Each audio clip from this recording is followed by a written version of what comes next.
Dieu, restons debout un instant, la tête inclinée.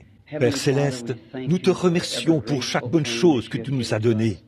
Nous ne sommes dignes d'aucune de tes bénédictions. Ce sont certainement des bénédictions imméritées que nous recevons. Et nous te prions, ô Dieu, de continuer à être avec nous. Juste le simple fait d'entrer et de ressentir ce merveilleux esprit qui règne dans cette réunion. Je sais que ça vient de toi. Je te prie donc, Père, de continuer à honorer de ta présence la réunion de ce soir et de guérir tous les malades et les affligés. Accorde-le. Puisse cette soirée être si merveilleuse que nous ne l'oublierons pas de sitôt à cause de ta présence. Nous le demandons au nom de Jésus. Amen. Je vous prie de m'excuser de vous avoir gardé très tard hier soir. Je vais tâcher de me dépêcher ce soir, afin que nous puissions rapidement procéder à la prière pour les malades. J'étais vraiment content au sujet de la réunion d'hier soir. Il semble que beaucoup de gens ont été guéris. Et j'ai eu beaucoup de soutien. Tout le monde priait, tous ensemble. Voilà comment nous agissons. Alors, que le Seigneur vous bénisse. Bon, je pense que demain soir nous serons... Je suppose que l'annonce a déjà été faite. Ce sera à un autre endroit. Très bien. Maintenant, prenons le livre des Nombres, chapitre 22, très rapidement, juste pour lire un petit texte et faire quelques commentaires. Puis, nous consacrerons la majeure partie du temps à la ligne de prière. Billy a dit qu'il avait distribué un très grand nombre de cartes, 200 ou 300 cartes. Il faudra pas mal de temps pour les faire passer dans la ligne de prière. Donc je vais parler juste quelques instants, pas plus de 30 minutes si possible, et ensuite commencer la ligne de prière, prier pour les malades. Dans Deutéronome, dans Nombre, chapitre 22, verset 31, j'aimerais lire ceci. Et l'Éternel ouvrit les yeux de Balaam, et Balaam vit l'ange de l'Éternel qui se tenait sur le chemin, son épée nue dans la main, et il s'inclina et se prosterna sur son visage. Eh bien, ce bref passage peut sembler tranchant comme texte de base pour introduire un service de guérison. Je vais essayer de commencer la ligne de prière vers 21h, si possible. Maintenant, j'aimerais prendre comme sujet ce soir, Dieu change-t-il d'avis? Vous savez, nous pouvons changer d'avis, puisque nous apprenons un peu différemment. Et là, nous savons que nous avions tort. Mais je ne crois pas que Dieu puisse changer d'avis. En fait, s'il le fait, alors il ne pourrait certainement pas être infini, puisqu'il serait capable de changer une décision pour une autre qui serait meilleure.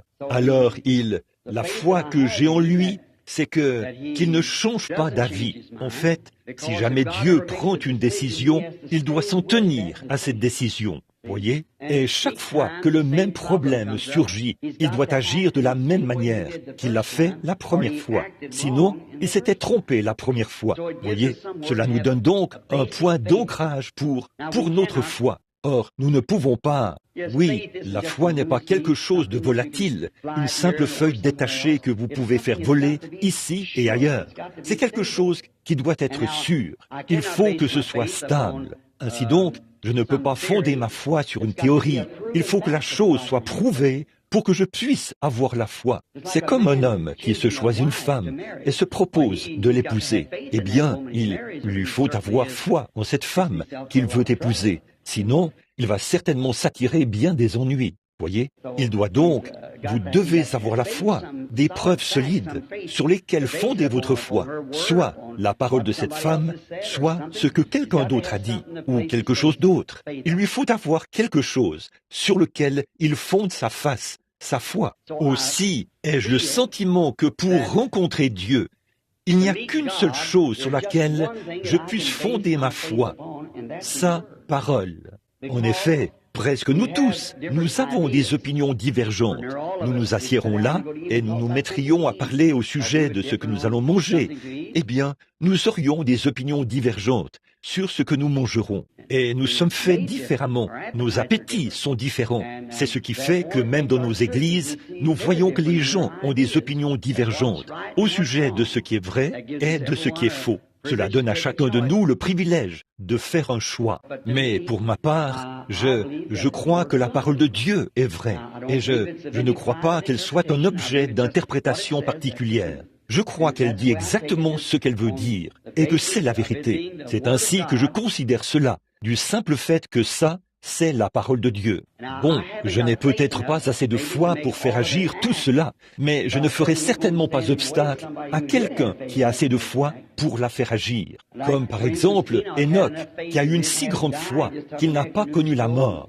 Là, d'être ici sur la terre, il a simplement fait une petite promenade un après-midi, et pendant qu'il marchait, il est monté au ciel. J'aimerais vraiment avoir une telle foi, mais j'espère qu'un de ces jours, nous aurons ce genre de foi, alors que nous continuons à croître en lui. Maintenant, la raison pour laquelle j'ai choisi ce passage, c'est qu'ici, on a l'impression, selon moi, que c'est l'un des passages de la Bible qui serait un passage crucial pour le sujet de ce soir. Parce que cela donne l'impression que Dieu a effectivement changé d'avis, puisqu'il a dit à Balaam de faire une chose, et par la suite, il lui a dit de faire autre chose. Alors je me suis dit qu'on devrait peut-être prendre un petit moment pour mettre cela au clair, afin de voir ce qu'il lui a vraiment dit. Alors maintenant, mettons ceci en contexte. Nous savons que Balaam était un prophète. Et Balak était le roi de Moab en ce temps-là. Et là-bas, à Moab, ils n'étaient pas des incrédules. Ils servaient le même Dieu qu'Israël servait. En effet, cette nation, Moab, avait été fondée par le fils de Lot, celui qu'il avait eu de sa fille. Ainsi donc, ils servaient le même Dieu. Si vous remarquez, leurs sacrifices et tout étaient exactement les mêmes. Les taureaux et même les béliers, ce qui avait trait à la seconde venue.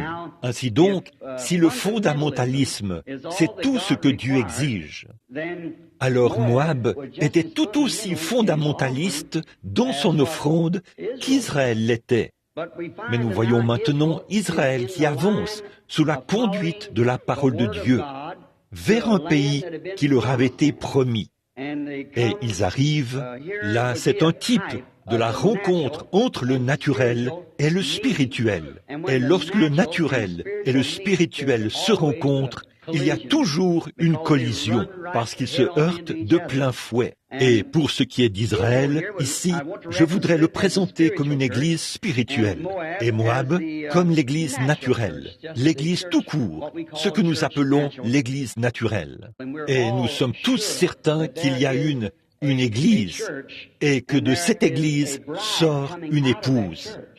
Nous savons que c'est la vérité. Et ici, elles ont eu un affrontement. Et nous remarquons que lorsqu'elles ont eu cet affrontement ici, quelque chose dont j'aimerais parler un instant s'est produit. Dès qu'elles ont eu cet affrontement et que l'une a vu ce que l'autre faisait, il y a eu une grande imitation. L'une a imité l'autre. Et c'est ainsi qu'aujourd'hui, nous constatons qu'il y a en fait trop d'imitations. Et quand on fait cela, on a toujours des ennuis. On ne peut pas vivre la vie d'une autre personne. Nous ne pouvons pas imiter quelque chose.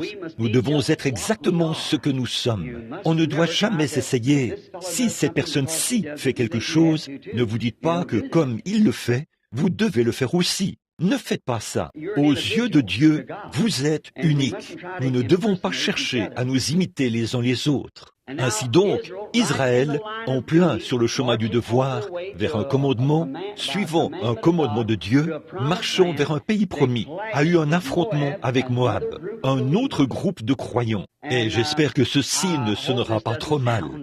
Mais la petite chose que j'aimerais relever ici, c'est que Moab, qui était déjà établi dans un pays, fonctionnait davantage comme une organisation. Il y avait des célébrités et des dignitaires au sein de son royaume. Mais Israël n'était qu'un peuple errant. Ils n'avaient pas une destination précise où aller. Ils erraient simplement selon que le Seigneur les conduisait. Eh bien, je crois que même Balaam, plus tard dans sa prophétie, il a dit « Ce peuple ne serait pas du nombre des nations, il serait simplement dispersé. » Et il en a toujours été ainsi. Et nous voyons qu'il y a eu un affrontement. Tout comme Caïn et Abel, ils se sont également retrouvés dans un affrontement. Or, ils étaient frères. Les deux étaient issus de la même mère, Ève. Et nous constatons qu'ils se sont rendus compte qu'ils étaient des mortels et qu'on les avait exclus de la vie, chassés du jardin de la vie. Et tous les deux cherchaient un moyen d'y retourner. Et si vous l'avez remarqué, les deux garçons étaient très religieux. Caïn était tout aussi religieux qu'Abel. Tous les deux avaient construit des autels, autrement dit, une église. Tous les deux avaient fait des sacrifices. Tous les deux avaient prié. Et ils servaient Dieu tous les deux. Mais l'un d'eux le servait mal. Eh bien, voyez-vous, vous pouvez être ce qu'il y a de plus sincère, et pourtant être dans l'erreur. Vous pouvez être dans l'erreur. Telle voie paraît droite à un homme, mais son issue, c'est la voie de la mort. Or, nous voyons donc que ceci s'est avéré dans le cas de Caïn et Abel. Et quand ils ont vu, Caïn a vu que le sacrifice d'Abel avait été agréé. Et je pourrais m'arrêter ici pour dire, pourquoi Dieu avait-il agréé son sacrifice? C'est parce c'était par révélation. Il avait compris qu'il ne s'agissait pas de pommes, ou je crois que maintenant ils disent que c'était des grenades, ou quelque chose du genre qu'ils avaient mangé dans le jardin d'Éden, que c'est ce qui était à l'origine du péché. Et il avait vu qu'Adam, ou je veux dire, Abel croyait que ça, pour lui, c'était le sang, et c'est vraiment ce que c'était. Et Abel, par révélation, par la foi, a offert à Dieu un sacrifice plus excellent que celui de Caïn. Et Dieu a approuvé cela, déclarant par cela qu'il était juste. Voyez? Et l'Église entière est bâtie sur la révélation divine de la parole de Dieu. Jésus l'a dit. Un jour, alors qu'il descendait de la montagne, il a dit à ses disciples, « Qui dites-vous que je suis, moi, le Fils de l'homme » ou « Qui dit-on que je suis » Certains d'entre eux ont dit, « Eh bien, tu es Moïse, tu es Élie ou l'un des prophètes. » Il a dit, « Mais vous, qui dites-vous que je suis » Et Pierre a fait cette glorieuse déclaration, « Tu es le Christ, le Fils du Dieu vivant. » Il a dit, « Tu es heureux, Simon, fils de Jonas. » Et voilà une grande controverse parmi les croyants. Eh bien, l'Église catholique dit, là, il a bâti son Église sur Pierre. Car il a dit, « Tu es Pierre, une petite pierre. Sur cette pierre, petite pierre, je bâtirai mon Église. » Or, les protestants, pour leur part, croient en majorité que c'est sur lui-même qu'il l'avait bâti. Sur lui, la pierre angulaire. Mais voyez-vous, il était la pierre angulaire de l'édifice. Je crois que ce sur quoi il a bâti l'Église, ce n'est pas par esprit de contradiction. Mais voyez-vous, la question était, qui dit-on que je suis? Et Pierre a dit, tu es le Christ, le Fils du Dieu vivant. Il a dit, tu es heureux, Simon, fils de Jonas, car ce ne sont pas la chair et le sang qui t'ont révélé cela. Tu n'as pas appris ceci en allant dans un séminaire. Tu vois, tu n'as pas appris ceci par quelque chose fait de main d'homme.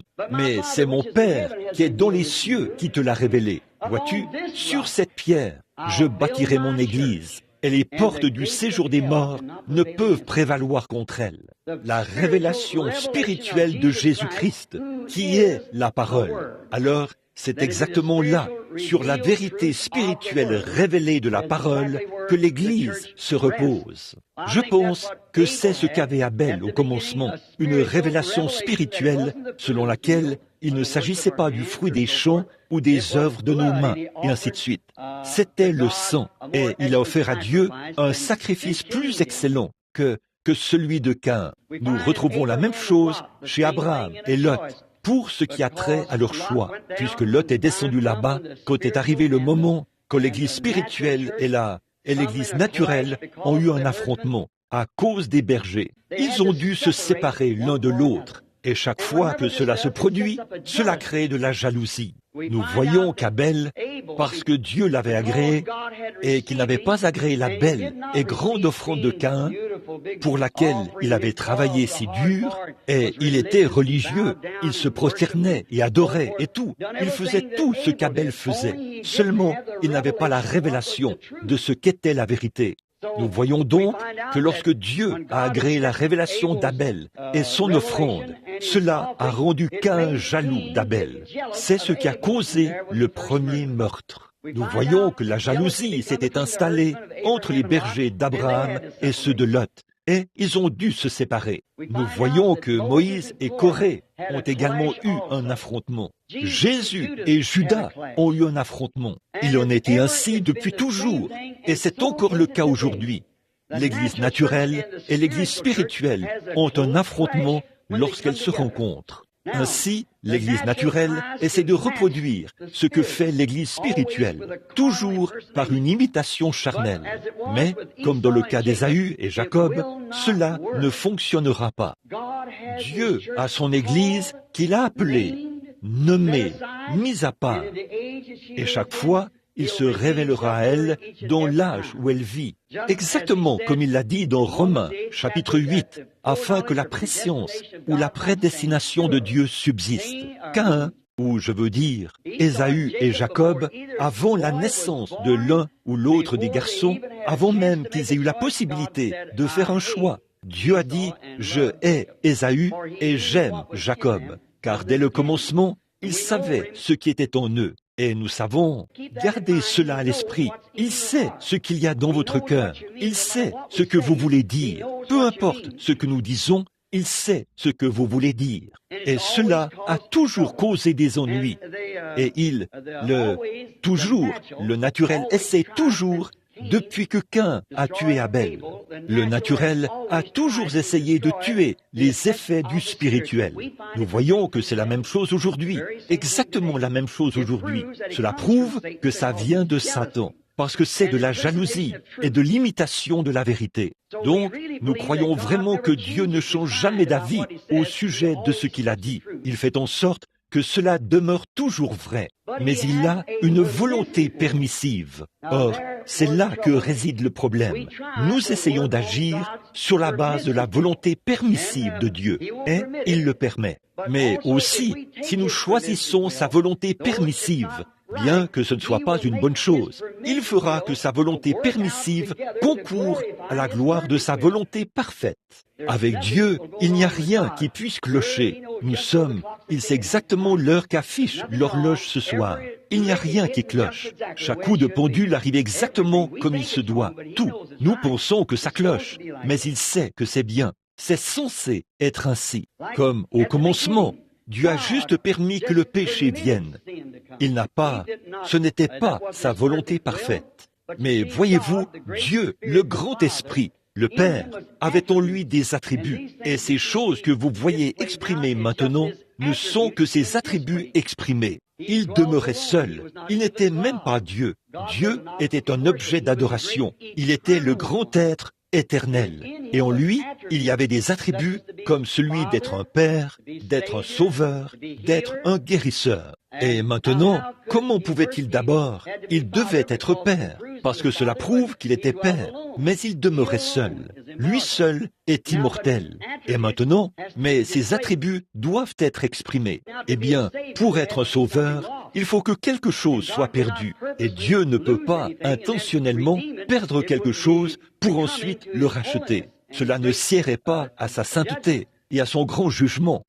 Mais il a donné à l'homme le libre arbitre, sachant que l'homme tomberait. Ainsi donc, il s'est fait homme, afin de racheter l'homme qui était tombé. C'est pour cette raison que Jésus était Emmanuel. Si Dieu avait envoyé quelqu'un d'autre que lui-même, cela n'aurait pas été juste.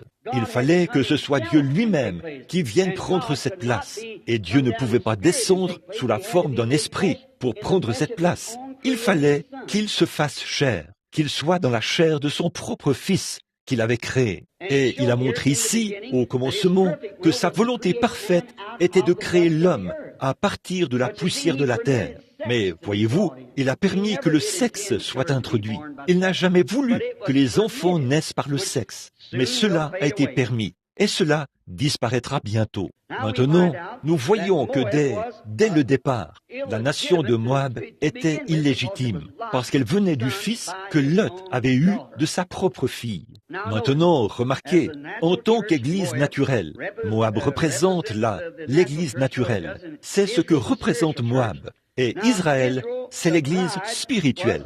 Donc Israël, l'épouse, était là, représente ceux qui sont appelés à sortir. En soi, l'Église, le mot Église signifie ceux qui sont appelés à sortir, qui sortent, ceux qui sont sortis. Sortez du milieu d'elle, mon peuple. Séparez-vous, dit le Seigneur, et je vous prendrai avec moi. Ne touchez pas à leurs choses impures. L'Église de Dieu est appelée à sortir du monde, à sortir du chaos du monde. Vous n'êtes plus du monde. Comme j'essayais de vous le dire l'autre soir, en fait, quand vous savez que maintenant même, vous avez en vous le gage de votre rédemption éternelle, par le baptême du Saint-Esprit, cela vous a déjà vivifié. Vous êtes maintenant ressuscité avec lui, et nous sommes assis ensemble dans les lieux célestes en Jésus-Christ. Vous voyez, vous n'êtes plus du monde. Si vous aimez le monde et que vous affectionnez encore les choses du monde, alors l'amour de Dieu n'est même pas en vous. Voyez, nous sommes affranchis du monde. Nous n'en avons plus de désir.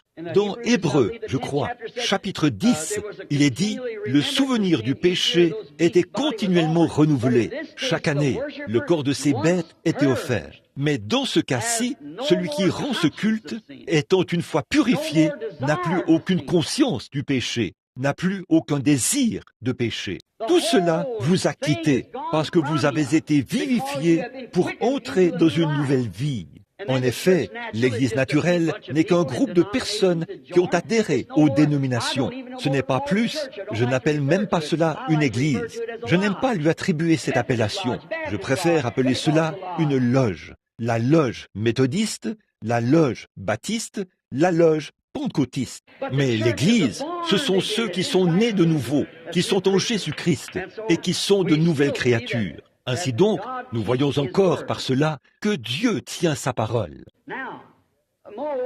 Maintenant, Moab a vu, Moab regardait dans le champ et voyait Dieu se mouvoir parmi ce peuple, qui n'était même pas une nation organisée. Ils erraient simplement de lieu en lieu. Mais ce qui est étrange, c'est que lorsqu'ils arrivaient dans ces nations, ils s'en emparaient. Tout ce qu'ils rencontraient sur leur chemin, ils s'en emparaient. Donc, ils ont découvert, quand Moab a vu cela, Balak, il a regardé la nation d'Israël et a dit, c'est un peuple qui couvre toute la surface de la terre. Il a dit, il dévore les nations comme un bœuf qui broute de l'herbe. Et ils ont vu l'un des grands éléments essentiels, c'est qu'ils ont eu la grande révélation que ce peuple-là avait un prophète au milieu d'eux. Ils avaient un prophète, c'est-à-dire quelqu'un qui les conduisait. Ce n'était pas un système fait de main d'homme, comme il en avait l'habitude. Ces délégations qui étaient à ses côtés et tout, mais ces dignitaires. Mais ils avaient un conducteur appelé de Dieu. Et oh, quel jour triste cela a été quand le monde des églises a abandonné la conduite divine du Saint-Esprit pour adopter à sa place des évêques ou quoi que ce soit d'autre. C'était un jour triste. C'est le Saint-Esprit qui doit être le conducteur de l'Église. Il est envoyé pour confirmer les paroles de Jésus-Christ, pour faire en sorte que l'Église vive comme elle vivait au début. Il n'y a pas longtemps, il y avait une école très célèbre ici, dans cette ville, un séminaire. Ils en ont un autre à Phoenix. Et l'un de ces hommes, ou plutôt quelques-uns des étudiants, sont venus me voir et ont dit, « Nous vous aimons bien, frère Branham. Nous n'avons rien contre vous, mais nous aimerions simplement vous corriger. » Et j'ai dit, « Eh bien, je veux certainement que l'on me corrige. » Alors, j'ai donc dit, « Si je suis dans l'erreur, je n'aimerais certainement pas rester dans l'erreur. Je parle à trop de gens. » Et il a dit, « Eh bien, voici votre problème. » Il a dit, vous essayez d'introduire ou de faire revivre une religion apostolique. Pourtant, la religion apostolique a pris fin avec les apôtres. Et j'ai dit, oui monsieur, j'ai dit, eh bien, si donc, il a dit, eh bien, je ne veux pas en débattre avec vous. J'ai dit, moi non plus, nous ne le faisons pas, nous ne sommes pas censés le faire, nous sommes frères. Et il a dit, eh bien, a-t-il dit, je voudrais juste vous aider. J'ai dit, je suis certainement disposé à recevoir de l'aide. Et il a dit, eh bien, voyez-vous, a-t-il dit, eh bien, c'est vrai. Et j'ai dit, eh bien, au cours de notre entretien, nous ne devons pas utiliser de manuel. J'ai dit, je n'utiliserai pas le mien. Et je n'en avais aucun, excepté celui-ci. Mais alors j'ai dit, je n'utiliserai aucun autre manuel que la Bible. Pareil pour vous, utilisons seulement la Bible. Il a dit, d'accord. J'ai dit, eh bien, nous croyons que l'Église apostolique a commencé le jour de la Pentecôte. Êtes-vous d'accord là-dessus? Il a dit, oui, tout à fait. J'ai dit, nous constatons donc que c'est là que Dieu a donné à l'Église la puissance qui accompagnait ces mouvements apostoliques. Il a dit, oui, là, c'était la charpente de l'Église. Maintenant, l'Église est déjà établie et nous avons tous nos pasteurs, nos grandes organisations et tout. Nous n'avons plus besoin de ces choses pour attirer les gens. J'ai dit, eh bien, où est-ce que la Bible dit cela? J'ai dit, dites-moi où la Bible dit. Voyez? Et il a dit, eh bien, elle ne le dit pas exactement en ces termes. J'ai dit, eh bien, dans ce cas, je ne peux pas l'accepter, à moins que ce soit dit exactement en ces termes. Voyez? Voyez? J'ai dit, j'ai dit, c'est comme ça que ça doit être. J'ai dit, croyez-vous que Dieu appelle encore les gens? Il a dit, oui, monsieur. J'ai dit, maintenant, croirez-vous que la Bible a raison pour ce qui est de chaque réponse? Oui. J'ai dit, eh bien, le jour de la Pentecôte, le porte-parole, c'était Pierre. C'est lui qui avait les clés du royaume. C'est vrai. Et j'ai dit, donc, quelle qu'ait été sa décision? Jésus a dit, ce que tu liras sur la terre, je le lirai dans les cieux, et ce que tu délieras sur la terre, je le délierai dans les cieux. Il a dit, je le crois. J'ai dit, maintenant, dans Actes chapitre 2, verset 38, Pierre a dit à ceux qui étaient dans l'étonnement, face à ces gens qui parlaient dans des langues inconnues, et ils lui ont demandé ce qu'ils pouvaient faire pour être sauvés. Et il leur a dit, repentez-vous, et que chacun de vous soit baptisé au nom de Jésus-Christ pour le pardon de vos péchés, et vous recevrez le don du Saint-Esprit. Car la promesse est pour vous, pour vos enfants et pour tous ceux qui sont au loin, en aussi grand nombre que le Seigneur notre Dieu les appellera. Alors, si Dieu continue d'appeler, cette même promesse est pour eux. Eh bien, il est venu dans cette région-ci et s'est joint à l'un des groupes de Billy Graham qui était là pour prier au sujet d'une série de réunions.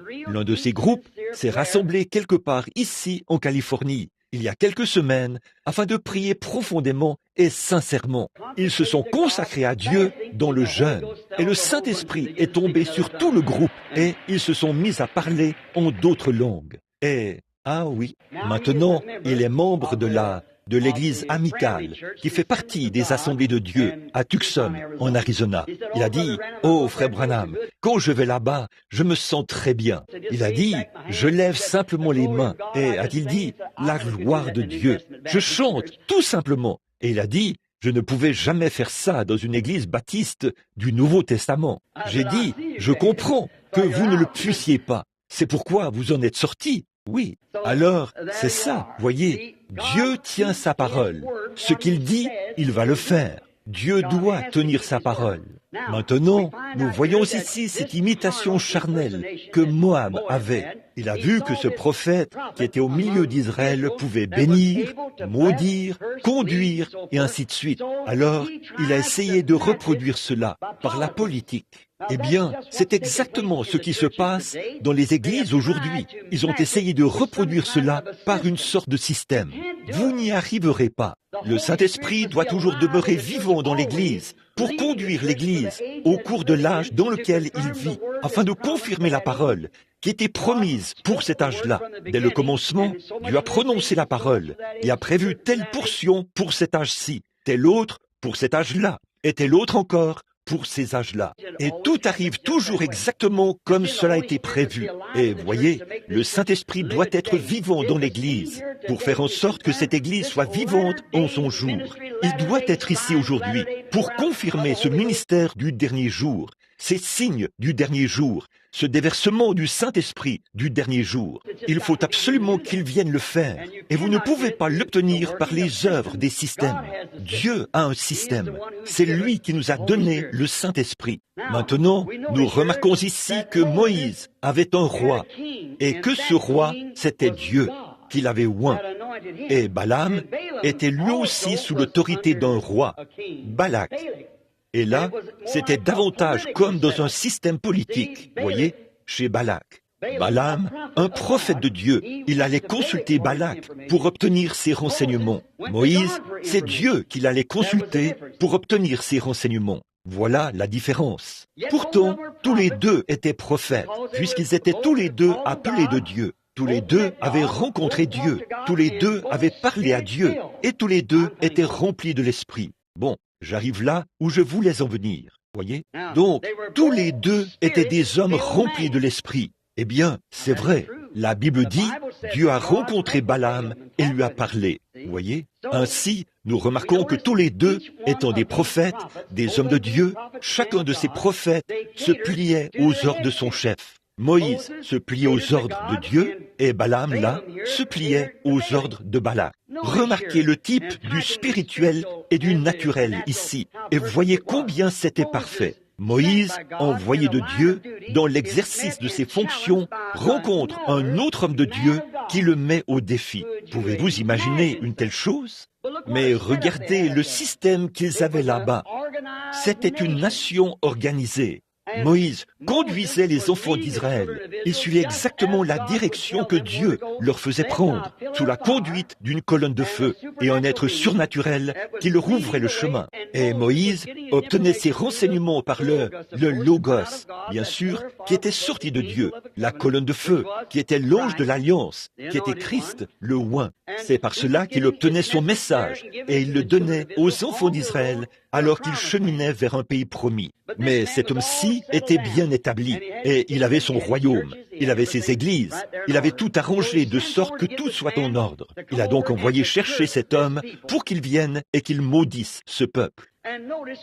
Et remarquez, pouvez-vous imaginer qu'un prophète, un homme de Dieu, ait pu voir les œuvres de Dieu chez un autre homme et chercher à défier ces œuvres de Dieu, alors qu'il savait, ou aurait dû savoir, à quoi s'en tenir. Or Balaam, au départ, quand Balak l'avait envoyé chercher et lui avait dit « Viens et maudis ce peuple », eh bien, Balak a fait la chose même, ou Balaam, plutôt, a bien agi. Il a cherché la face de Dieu. Il a d'abord cherché la face de Dieu. Eh bien, c'est ce qu'il aurait dû faire. Et là, Dieu lui a donné sa réponse parfaite. Une réponse claire et nette. Ne va pas avec lui. Laisse-les tranquilles. Ne maudis pas ces gens. Ils sont bénis.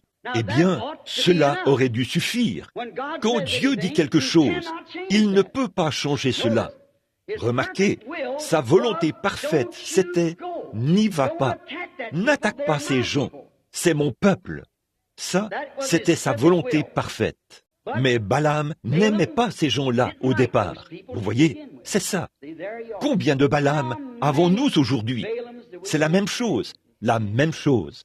Ils savent à quoi s'en tenir. Il y en avait du temps de notre Seigneur Jésus. Nicodème est venu et a dit, « Rabbi, nous savons que tu es un homme envoyé de Dieu, ou un docteur envoyé de Dieu. Personne ne peut faire les choses que tu fais si Dieu n'est avec lui. » Vous voyez, il le savait. Voilà Balaam de nouveau, voyez. Alors, Balaam n'aimait pas ces gens-là. Observez son quartier général. Après lui avoir envoyé des hommes distingués pour lui dire, « Eh bien, il y a des gens qui sont en route vers ici. Je sais que tu es un prophète, tu es un grand homme. Viens donc ici maudire ces gens. » Balaam a dit, « Bon, attendez un instant, je vais aller prier et rester là toute la nuit. Peut-être que le Seigneur viendra me rencontrer et qu'il me dira quelque chose. » Très bien, le lendemain matin, le Seigneur est venu le rencontrer et a dit, « N'y va pas, ne maudis pas ces gens, ils sont bénis. » Très bien, Balaam est sorti et a dit, « Eh bien, je ne peux pas y aller, parce que le Seigneur m'a dit de ne pas y aller. » Maintenant, remarquez, quand ils sont rentrés et se sont rendus au quartier général, afin qu'il aille là-bas arrêter la réunion que ces gens tenaient, voyez-vous, eh bien, on voit que cette fois-là, le quartier général a envoyé un meilleur groupe de gens, de plus hauts dignitaires, peut-être un évêque, quelqu'un d'autre, ou c'était peut-être un surveillant général. Quelqu'un, il est envoyé là-bas. Dites-lui d'y aller et d'arrêter ça de toute façon. Voyez? Remarquez, il a envoyé un meilleur groupe, plus influent, qui apportait de meilleurs cadeaux, plus d'argent, qui a dit « Je peux t'élever à un meilleur rang. Au lieu que tu sois juste un homme ordinaire, je peux faire de toi quelqu'un d'un peu plus important maintenant. Je suis en droit de le faire, parce que je suis le roi ici, dans ce grand mouvement. Et je peux t'offrir quelque chose de meilleur, si seulement tu le fais. Remarquez, cette nouvelle offre l'a aveuglé. Il aurait dû savoir à quoi s'en tenir. Ce que Dieu dit, Dieu le fait. Mais ça l'a aveuglé. Et en tant que prophète de Dieu, il n'aurait pas dû se laisser influencer par un tel groupe. Il aurait dû quitter ce groupe au départ. Et si je m'adresse ici à certains hommes de Dieu, quand ils essayent de vous dire, au quartier général, que les jours des miracles sont passés, pourtant, c'est ce que nous faisons ici, et le Seigneur Jésus nous bénit, que c'est du fanatisme, de l'excitation et de l'émotion, et que la guérison divine, ça n'existe pas. Quittez immédiatement ce groupe-là. Quittez-le, parce que ceci, c'est la parole de Dieu manifestée. Ils disent, les jours des apôtres, ça n'existe pas. Le baptême du Saint-Esprit, ça n'existe pas. Le parler en langue, c'est sans intérêt. Oh, mais frère, n'écoutez pas ça. Aujourd'hui, il y en a beaucoup qui sont comme Balaam. Ils sont assis dans leur bureau à lire ces livres de la Bible. Ils savent que c'est la vérité. Mais en fait, c'est juste à cause de leur poste qu'ils ne veulent pas prendre position. C'est tout à fait vrai. Remarquez, Dieu, il savait qu'il n'aurait pas dû être dans ce groupe, ou plutôt Balaam aurait dû le savoir.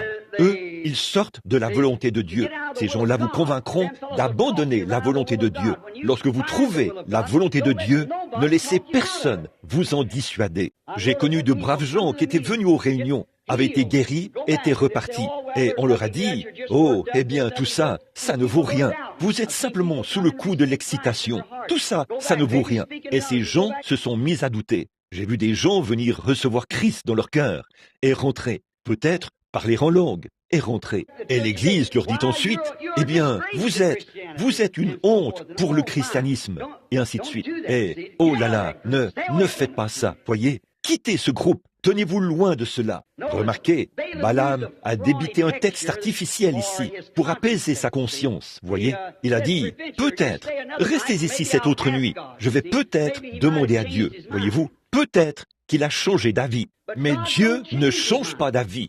Une fois que Dieu nous a fait la déclaration relative au baptême du Saint-Esprit, le jour de la Pentecôte, il est tenu de la conserver telle qu'elle. C'est ce qu'il a fait tout au long de l'âge de la Bible, et il le fera chaque fois que tout homme viendra sur la base de ce qu'il a offert là-bas. Si vous venez en croyant, que vous vous repentez et vous faites baptiser au nom de Jésus-Christ pour le pardon de vos péchés, et que vous croyez en Dieu, Dieu est tenu d'accomplir cette ordonnance. C'est vrai. Parce que c'est lui le médecin, et il l'accomplira si vous obéissez à cela. Mais là, vous ne pouvez pas vous permettre d'essayer de prendre cette ordonnance, de la remettre à une espèce de pharmacien charlatan qui pourrait y ajouter autre chose. Ça pourrait tuer le patient. C'est pour ça qu'aujourd'hui, on a tant de membres d'église qui sont morts, parce qu'on essaye de donner la mauvaise ordonnance. L'ordonnance que Dieu a donnée se trouve ici même dans la Bible. Il est le même hier, aujourd'hui et éternellement. Vous devez prendre le médicament comme le médecin l'a prescrit. La Bible dit, n'y a-t-il point de baume en Galade? N'y a-t-il point de médecin? Bien sûr, il y en a. Elle ajoute, pourquoi donc la fille de mon peuple se trouve-t-elle dans cet état? Vous voyez, nous avons la Bible, nous avons le médecin. C'est juste que le pharmacien exécute mal l'ordonnance des Écritures. Voilà ce qu'il en est. Vous essayez de dire, les jours des miracles sont passés. Le baptême du Saint-Esprit et toutes les autres choses, ça n'existe pas. C'est une absurdité. La Bible a parfaitement raison. Dieu ne se rétracte jamais une fois qu'il a dit quelque chose. Et ils essayent de s'en tirer par un moyen artificiel. Quelque chose comme, eh bien, nous croyons cela. Eh bien, peu importe ce que vous croyez, c'est ce que Dieu a dit. Il a dit, je répandrai mon esprit sur toute chair. C'est ce qu'il a promis dans les derniers jours. Quant à ces réunions dont vous êtes témoins, ils essaient de dire, ils me traitent de devin, de devin aux manières raffinées, ou de Belzébul, ou de démons. Eh bien, il faut bien qu'ils disent cela, parce qu'ils sont de leur Père. C'est ce qu'il a dit au sujet de Jésus au début. Et de toute façon, ce n'est pas nous qui le faisons, c'est le même Jésus, parce qu'il est le même hier, aujourd'hui et éternellement. C'est son esprit. Oh, une chose qui pourrait passer, contourner sa commission. Tant de gens essaient de contourner cela. Oh, venez adhérer à l'église et tout ira bien. Nous sommes d'une ancienne église. Ça fait bien des années que nous sommes là. Nous avons commencé. Oui, c'est vrai. Si l'on est ainsi, alors l'Église catholique romaine l'emporte sur vous tous. C'est la première de toutes les organisations. Ce sont eux qui étaient les premiers. Mais souvenez-vous, pas la première Église. Ce sont eux qui étaient la première organisation et qui sont la mère de chacune d'elles. Et chacune d'elles va à l'encontre de Dieu. Apocalypse 17 dit la même chose, voyez? Oui, nous sommes dans les derniers jours. Eh bien, souvenez-vous, Dieu vous laissera faire de toute façon, voyez, là. Puis Balaam s'est dit, eh bien, alors Dieu lui a dit, vas-y. Pourquoi? Dieu savait ce qu'il y avait dans son cœur. Dieu savait que c'était dans son cœur dès le départ. Alors il lui a dit, vas-y, il permettra cela. Il vous permettra de le faire. Il vous bénira, encore et encore, quand vous serez en train de le faire. Il a même béni Israël après la grâce leur avait déjà procuré un prophète, la colonne de feu, la délivrance, des signes et des prodiges. Elle les avait fait sortir d'Égypte et tout. Et pourtant, ils voulaient avoir la loi. Dieu le leur a permis. Mais c'était continuellement une malédiction pour eux. Il a laissé Balaam aller de l'avant exactement comme il était censé le faire. Mais qu'a-t-il fait? Il est allé là-bas et, plutôt que de maudire le peuple, il a dû le bénir. Il ne pouvait pas maudire ce que Dieu avait béni. Je vous ai dit que j'allais arrêter à 21h. Je viens de regarder et le temps est déjà écoulé. Pourtant, j'ai ici un carnet rempli de notes. Mais je veux dire ceci pour terminer. Dieu n'a jamais changé d'avis. Sa volonté précise, c'était que Balaam n'y aille pas. Et quand Dieu fait une déclaration, elle doit toujours demeurer vraie. Maintenant, la Bible dit, Jésus-Christ est le même hier, aujourd'hui et éternellement. Or, ça ne signifie pas dans une certaine mesure. Ça signifie qu'il est le même hier, aujourd'hui et éternellement. Jésus a dit dans Jean 14, 12, « Celui qui croit en moi, les œuvres que je fais, il les fera aussi. » Pas vrai? Il a promis dans Marc 16, « Voici les miracles qui accompagneront ceux qui auront cru. » Ils disent, « Eh bien ça, c'était juste pour les apôtres. » Il a dit, « Allez par tout le monde et prêchez la bonne nouvelle à toute la création. Voici les miracles qui les accompagneront par tout le monde et c'est pour toute la création. En mon nom, ils chasseront les démons. Ils parleront de nouvelles langues. S'ils saisissent des serpents ou boivent des breuvages mortels, ça ne leur fera point de mal.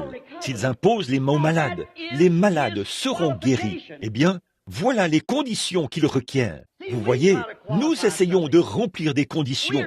Nous essayons d'amener l'Église à remplir les conditions requises par ce que nous croyons être la parole de Dieu. Nous ne pouvons pas remplir les conditions requises par l'Église. Nous devons remplir les conditions requises par Dieu. Comme je l'ai toujours dit, c'est une grande époque d'imitation. Si vous peignez vos marches en rouge, vous verrez votre voisin peindre les siennes en rouge. Que certaines d'entre vous, les femmes, portent un certain type de chapeau à l'église. Vous verrez les autres femmes se procurer la même chose. Madame Jacqueline Kennedy avait cette coiffure hydrocéphale. Et regardez toutes les femmes. Elles portaient ces espèces de petits habits en toile de différentes couleurs ou des choses de ce genre. C'est scandaleux pour la femme d'être dans la rue portant ces vêtements aussi moulants. Regardez toutes les femmes faire la même chose. C'est de l'imitation. Et ça, c'est dans le monde. Les femmes de l'Église ont adopté cela. Et c'est une honte qu'elles le fassent. C'est mal pour elles de le faire. Et c'est déshonorant. Et quand on voit cela s'infiltrer au sein des pentecôtistes, c'est encore plus honteux. C'est vrai, mais voyez-vous, l'Église tolère cela et les laisse faire. Bon, peu nous importe, peu m'importe si mon veston est assorti à mon pantalon ou si ma cravate est assortie à mon veston. Ce que je veux, c'est que mon expérience s'accorde avec la Bible de Dieu et avec ses exigences. Et c'est ce que nous devons faire. En tant que pentecôtistes, notre expérience doit être comme était la leur, parce qu'il est le même Jésus, le même Saint-Esprit, la même puissance. Il vit aujourd'hui et il vit parmi nous. Cela me rappelle un peu le jour où sa mère était partie de Jérusalem, après être venue adorer avec Joseph, son père adoptif. Ils avaient fait 3 jours de marche, croyant qu'il était avec eux, et ils se sont aperçus qu'il n'était pas là. Et vous savez, j'aimerais comparer cela à aujourd'hui. Vous savez, l'Église a fait un voyage en 3 étapes. Luther, Wesley, la Pentecôte. Un voyage en 3 étapes. À chacun, Dieu a donné un message. À Luther, c'était la justification. Il s'y est accroché. Puis est venue la sanctification par Wesley et le baptême du Saint-Esprit chez ceux de la Pentecôte. Et je me demande si nous ne nous sommes pas embarqués dans une galère à un moment donné, quand nous nous sommes mis à construire de grandes choses et à faire des choses grandioses, comme ce que Balaam avait à l'esprit, de grandes organisations, là, l'une qui essaie de dépasser l'autre, et celle-ci qui veut en faire plus, en attribuant des médailles d'or et des étoiles pour l'école du dimanche, et qui pourra amener le plus de membres. Et on accepte n'importe quoi dans l'Église. Je vous le dis, il y a une Église dans laquelle il n'y a pas d'hypocrite. C'est l'Église du Seigneur Jésus-Christ, qui est baptisée du Saint-Esprit. On n'y entre pas par la persuasion, on y naît. C'est le Saint-Esprit qui vous y amène. Ils se sont aperçus, les parents se sont aperçus qu'ils n'étaient pas parmi eux. Maintenant, en cette heure où cette grave crise accourt, nous savons que cette nation est ébranlée. Non seulement cette nation, mais le monde est ébranlé. C'est le temps de la fin. À ce que je sache, il n'y a absolument rien qui puisse encore se produire, si ce n'est l'enlèvement, la venue du Seigneur Jésus-Christ. Tout est fin prêt, et nous voyons ces rassemblements. Oh, retirez tout ce que vous pouvez lors de la convention qui vient. Retirez-en tout ce que vous pourrez qui vient de Dieu. Si vous n'avez pas le Saint-Esprit, prenez la résolution de ne pas partir d'ici avant de l'avoir reçu. C'est comme ça qu'il faut faire. Restez là, parce que ce pourrait être votre dernière occasion. Il pourrait ne plus y avoir de convention sur cette côte ouest. Elle pourrait bien être engloutie sous la mer d'ici là, avant qu'il puisse y en avoir une autre. Nous ne savons donc pas ce qui peut arriver. Ainsi, nous nous attendons à ce que les jugements de Dieu s'abattent sur les nations. Maintenant, permettez-moi de dire ceci. Ils pensaient qu'il était avec eux, mais ils se sont aperçus, pendant la crise, qu'il n'était pas là. Vous voyez, il n'était pas avec eux. Maintenant, nous voyons qu'au moment où cette glorieuse chose a été suscitée, nous nous apercevons que quelque chose est absent de nos églises. Et cette chose, c'est la puissance de Christ. Maintenant, écoutez, je ne veux pas critiquer, je vous aime, et un amour véritable et authentique est toujours correctif. Maintenant, Christ est absent de notre Église. Christ est absent de nos groupes pentecôtistes, de nos frères et sœurs.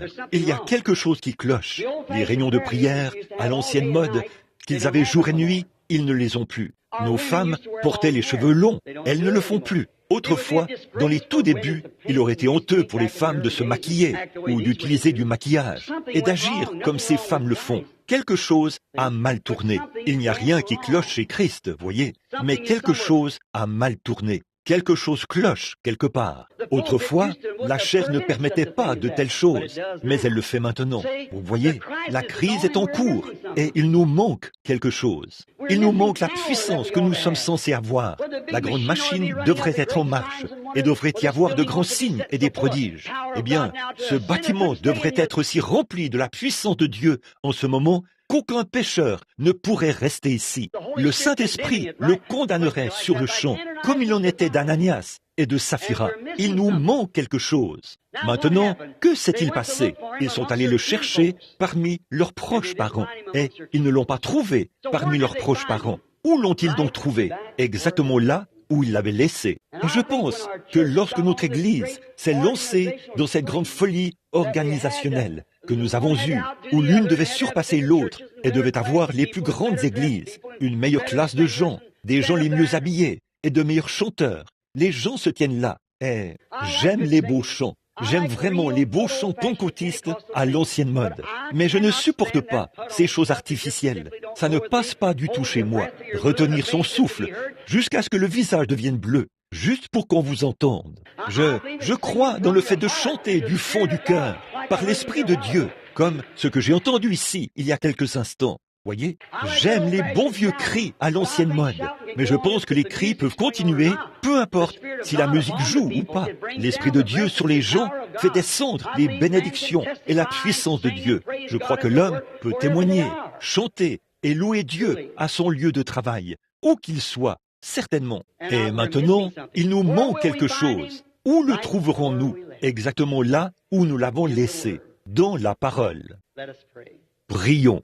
Cher Père Céleste, un de ces soirs, nous fermerons cette Bible pour la dernière fois. Le dernier chant aura été chanté. La dernière prédication aura été prêchée. La dernière ligne de prière aura été formée. Le dernier pécheur sera entré. Et alors quoi? Ô Dieu bien-aimé, nous ne voulons pas ta volonté permissive, Père. Accorde-nous de marcher dans ta volonté parfaite. Ne permets pas que nous ne prenions qu'une parole ici et là pour la faire cadrer avec un dogme ou un credo ou quelque chose comme ça. Accorde-nous de prendre la parole telle qu'elle est, de croire au plein évangile, à tout ce que Jésus nous enseignait de faire. Nous ne croyons pas que les actes des apôtres sont simplement la charpente. Nous croyons que c'est la parole de Dieu, que ça, ce sont les actes de ton Saint-Esprit dans les apôtres. Et Seigneur, nous croyons que le même Saint-Esprit qui est venu sur eux et les a fait agir comme ils l'ont fait, fera la même chose en nous, quand il viendra sur nous, si c'est le même Esprit. Aussi, je te prie, Dieu bien-aimé, juste à la veille de cette convention qui commencera demain soir. Je prie, Père Céleste, que ce soit la plus grande convention que cette ville ait jamais connue, à cause de ta présence. Bénis chaque orateur, ô Dieu. Fais que cela ébranle vraiment et que la colère de Dieu tonne derrière la chair. Que les pécheurs soient ébranlés et qu'ils tremblent. Puisse la présence de Jésus-Christ être si réelle pour les gens qu'ils fermeront simplement les yeux et le verront marcher au milieu d'eux. Accorde-le, Seigneur. Maintenant, ce soir, juste avant que cela se produise, ce pourquoi nous prions, Dieu bien-aimé, certains de tes enfants sont malades, ils ont été meurtris et ils sont blessés. Je suis venu prier pour eux. Veux-tu honorer ce que je te demande ce soir, Seigneur, pour leur maladie? Je mets ma confiance en toi, qu'il n'y aura aucune personne faible dans ce bâtiment quand les services seront terminés. Tes serviteurs qui sont partout ici, ils sont assis là, ils poussent des cris, lèvent les mains, et même ici sur l'estrade, ils disent « Amen » à la parole. Père, nous formons un seul bloc de gens. Nous sommes sortis du monde, de cet état formaliste et froid, et nous sommes nés de l'Esprit. Nous sommes vivants ce soir. Et comme tu l'as dit, parce que tu vis, nous vivons aussi. Nous avons confiance, Seigneur, et nous croyons de tout notre cœur que conformément à la parole, nous sommes représentés en toi. Maintenant, fais que tes paroles deviennent une réalité ce soir pour guérir les malades, alors que je prie pour eux et que les autres prient aussi. Accorde, Seigneur, qu'il en soit ainsi, et nous te louerons pour cela. C'est au nom de Jésus que nous le demandons. Amen. Maintenant, merci Dieu notre Père. Nous avons le même sentiment comme une fois dans la Bible, quand ils avaient été confrontés à une crise et l'Esprit du Seigneur était tombé sur un homme et lui avait indiqué où vaincre l'ennemi, où aller. Écoutez cela, corrigez-vous. Vous voyez, l'Esprit de vie en vous vous corrige et vous ramène à la parole. Voyez, si la parole vit en vous, alors il vit lui-même par la parole. Maintenant, hier soir, j'ai dépassé le temps prévu. Eh bien, vous êtes des gens si gentils. J'ai juste, on dirait que comme je commence à prendre de l'âge, je souhaiterais pouvoir, je serai avec vous pour toujours, dans un autre pays. Donc, maintenant, nous allons prier pour les malades. Et là, je ne vais pas essayer d'appeler trop de gens à la fois, comme je l'ai fait hier soir. Eh bien, Billy Paul a distribué tout un paquet de cartes de prière, une centaine, je pense. On a-tu distribué 100 ou 200? 200. Quelle série était-ce? C. Qui a C numéro 1? Levez la main et voyons si c'est bien cela. La carte de prière, regardez sur votre carte de prière, un numéro et une lettre y sont inscrits. C numéro 1. Levez la main. Bien haut. Très bien. Avancez ici. Numéro 2, 3, 4, 5. Maintenant, que quelqu'un vienne ici pour les orienter. Maintenant, nous voulons appeler chacune des cartes de prière, mais nous voulons que ces gens forment une ligne de ce côté-ci. 1, 2, 3, 4, 5. J'en vois 3. Et votre carte de prière, monsieur? 4. Maintenant, y en a-t-il un autre? 5. Est-ce cette personne qui vient là-bas? 1, 2, 3, 4, 5. C'est numéro 1, 2, 3, 4, 5. Très bien. Venez au fur et à mesure qu'on appelle votre numéro. Donc, hier soir, j'ai vu des gens s'entasser là-bas. Nous ne voulons pas de ça. Ceci, c'est une église, vous savez, pas un stade. Donc on doit maintenir l'ordre. 1, 2, 3, 4, 5, 6, 7, 8, 9, 10. Maintenant, mettez-les en ligne au fur et à mesure. Maintenant, quart de prière 6, 7, 8, 9, 10. Que quelqu'un lève la main quand ils seront dans la ligne là-bas. Et nous allons prier pour eux. Combien vont croire avec moi maintenant que le Seigneur Jésus fera une œuvre glorieuse? Je ferai tout ce que je peux. Maintenant, 6, 7, 8, 9, 10, 11, 12, 13, 14, 15. Maintenant, faites le tour pour éviter de vous entasser. Vous savez, faites le tour. C'est pour cela qu'on vous attribue des numéros, pour vous maintenir en ordre. Vous savez, ainsi il n'y aura pas. Alors, quand on appellera votre numéro, eh bien, avancez-vous à ce moment-là. Très bien. Et maintenant, nous voulons... Eh bien, je veux que tout le monde soit très respectueux maintenant. Et là, nous prierons pendant environ jusqu'à ce que nous ayons prié pour tous ces gens. Nous ne savons pas ce que le Seigneur pourrait faire. Nous ne savons pas ce qu'il fera. Mais nous nous attendons à ce qu'il fasse des choses glorieuses. Maintenant, je crois, 15. Est-ce qu'ils sont tous là? Billy Paul, où es-tu? Très bien. 15, 16, 17, 18, 19, 20. Là, vous voyez, c'est déjà bondé de gens. Eh bien maintenant, il est probable qu'il faudra qu'un frère se tienne peut-être là, pour que, lorsqu'on arrivera au bout de la rangée, il appelle les prochains numéros, voyez-vous, de sorte que nous n'ayons pas tous à rester debout, à rester là très longtemps, alors que nous prions pour les malades. Très bien. Bon, nous allons, je veux vous parler pendant qu'il place ces gens de manière qu'ils ne soient pas tout entassés ensemble. Maintenant, que personne ne vienne avant qu'on ait appelé son numéro. Nous avons appelé jusqu'à 15, je crois, ou 20, quelque chose comme ça. Je dirais jusqu'à 20. Et ensuite, attendons. Ça fait déjà assez de monde dans la ligne pour le moment, quel que soit le nombre de gens qui sont là-bas. Et maintenant, combien de cartes y a-t-il? Levez la main. Combien n'ont pas de cartes? Levez la main. Maintenant, souvenez-vous, vous n'avez pas besoin d'avoir une carte de prière. Ça fait 2 soirs que nous sommes ici. Et chaque soir, le Saint-Esprit allait guérir les gens dans l'auditoire, sans tenir compte des cartes de prière. Pas vrai? La carte de prière ne sert qu'à une chose, vous donner accès à la ligne. C'est vrai, mais si vous avez la foi, vous verrez le Saint-Esprit quitter cette estrade ici pour aller là, au sein de l'auditoire. Combien savent que c'est vrai? Eh bien, je crois fermement que s'il y avait une autre église que l'église pentecôtiste à laquelle je pourrais m'associer et croire comme eux, je serais avec elle. Si je pensais qu'il y avait quoi que ce soit de mieux. Et quand vous m'entendez dire quelque chose au sujet des organisations et des choses de ce genre, je ne suis pas contre les gens. C'est parce que, qu'en serait-il si vous voyez un homme que vous aimez dans un bateau qui se dirige vers une chute et que vous savez que ce bateau coulera avec lui?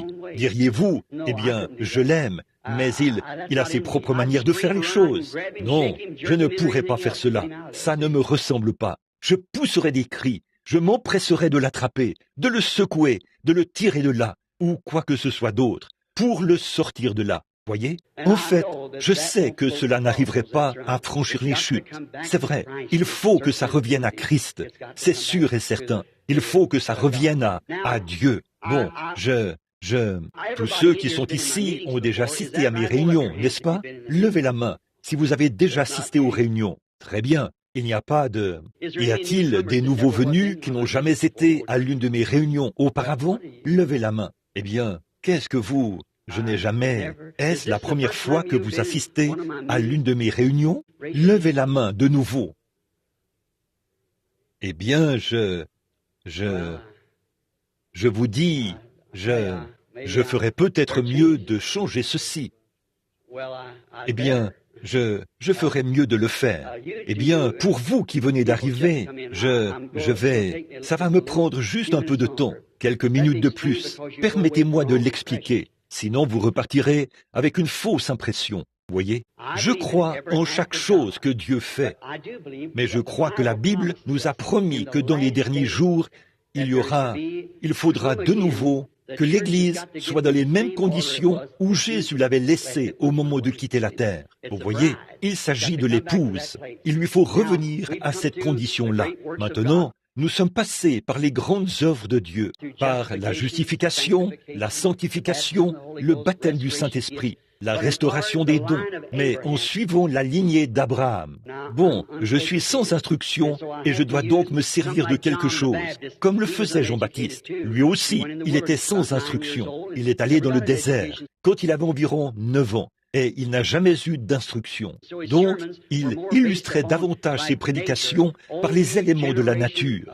Race de serpent. Vous voyez, c'est la pire chose qu'il avait vue. Ce qu'il y avait de plus visqueux. Il a traité ses sacrificateurs de serpents. Il a dit, « Vous, race de serpents, qui vous a appris à fuir la colère à venir? Ne vous mettez pas à dire, nous avons ceci et nous sommes membres de ceci. De ces pierres-ci, Dieu peut. » C'est ce qu'il avait vu au bord du fleuve. Susciter des enfants à Abraham. Et aussi la cognée, c'est ce qu'il utilisait dans le désert, est mise à la racine de l'arbre. Et tout arbre qui ne produit pas de bons fruits sera coupé. C'est le genre qu'il faisait brûler et dont il se servait comme bois de chauffage. Voyez-vous? Mais les bons arbres, il prêchait ses prédications de cette manière-là. Donc, ceci dit, je veux le dire de cette manière. Nous sommes au temps de la fin, le temps de la moisson. Maintenant, au cours du voyage d'Abraham, tout le long, il a rencontré Dieu sous différentes formes et tout. Nous pourrions prendre cela et vous le démontrer. Nous sommes tout simplement la postérité d'Abraham, si nous sommes en Christ.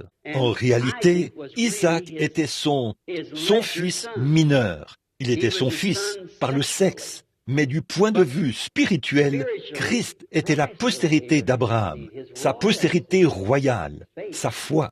Maintenant, nous voyons que sa postérité royale fait le même voyage, c'est-à-dire que l'épouse de Christ fait le même voyage qu'Abraham a fait. Et le dernier signe qu'Abraham a vu, avant la venue du Fils promis, c'est quand Dieu s'est manifesté dans un corps humain et que 2 anges sont descendus.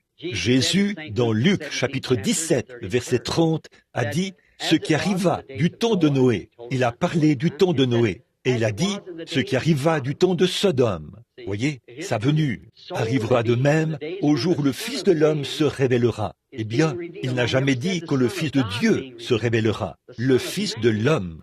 Eh bien, Jésus est venu sous 3 noms. Le Fils de l'homme est un prophète. Le Fils de Dieu, c'est celui qui a parcouru l'âge de l'Église. Puis, il y a le Fils de David. Mais entre le Fils de Dieu et le Fils de David, selon sa propre parole, et selon Malachie 4 et de nombreux passages des Écritures, il est censé revenir dans son Église, sous une forme physique, dans les gens, dans des êtres humains, en tant que prophète. Voyez? Et observez ce que cet homme a fait quand il est descendu visiter Abraham. Tout d'abord, il a dit à Abraham que son nom avait été changé, parce qu'il ne l'a pas appelé Abraham, il l'a appelé Abraham. Et quand il l'a fait, eh bien, nous voyons qu'il a dit « Où est ta femme ?» Sarah, S-A-R-A, pas S-A-R-A-I, tréma. Eh bien, a-t-il dit, elle est dans la tente derrière toi. Il a donc dit, elle avait 90 ans et Abraham avait 100 ans. Et il a dit, eh bien, je te visiterai selon la promesse à cette même époque. Et Sarah, qui était à l'intérieur de la tente et qui l'écoutait par les parois de la tente, a ri en elle-même. Et l'ange, cet homme qui était assis là, le dos tourné, a dit, après avoir discerné son esprit là derrière, il a dit, « Pourquoi Sarah a-t-elle ri quand j'ai parlé de ces choses ?» Eh bien, ils ont fait venir Sarah, et elle a nié cela. Il a dit, « Mais tu as ri, elle avait peur. » Or, Jésus a dit, juste avant la venue du Fils de Dieu, ou avant la seconde venue, que cet âge où nous vivons, il est venu en tant que Fils de l'homme, un prophète, parce que cela accomplit l'Écriture. Moïse a dit, l'Éternel votre Dieu vous suscitera un prophète comme moi. Nous savons tous que c'était Jésus, n'est-ce pas? Il fallait donc qu'il vienne en tant que prophète, selon les Écritures. Il n'a jamais dit qu'il était le Fils de Dieu. il a dit qu'il était le Fils de l'homme.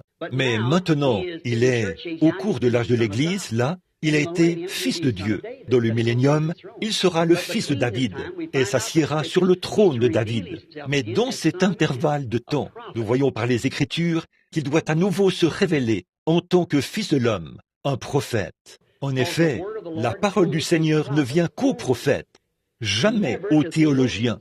C'est aux prophètes. Et le Seigneur a dit, dans sa parole immuable, dont nous venons de parler, qu'il ne fait rien sans l'avoir premièrement révélé à ses prophètes. Et à la fin des temps, les 7 sceaux que cette Bible a scellés, les mystères en 7 points de Christ en entier, doivent premièrement être révélés. Et cela ne peut être donné qu'à un prophète. Nous avons attendu cela depuis des années. Et nous croyons que son esprit est parmi nous maintenant. Alors nous voyons, maintenant, observez quand Jésus est venu, observez ce qu'il a fait pour prouver qu'il était le Messie, celui qui est le oint. Un jour, après qu'il avait reçu, le Père était descendu et habitait en lui, sous la forme d'une colombe descendue du ciel. Et il avait dit, « Celui-ci est mon Fils bien-aimé, en qui je prends plaisir à demeurer. » C'est pour cela qu'il a dit, « Mon Père et moi, nous sommes un. Mon Père demeure en moi. Ce n'est pas moi qui fais les œuvres, c'est mon Père qui demeure en moi. » Jean a rendu témoignage quand il a vu cet Esprit de Dieu descendre sous la forme d'une colombe.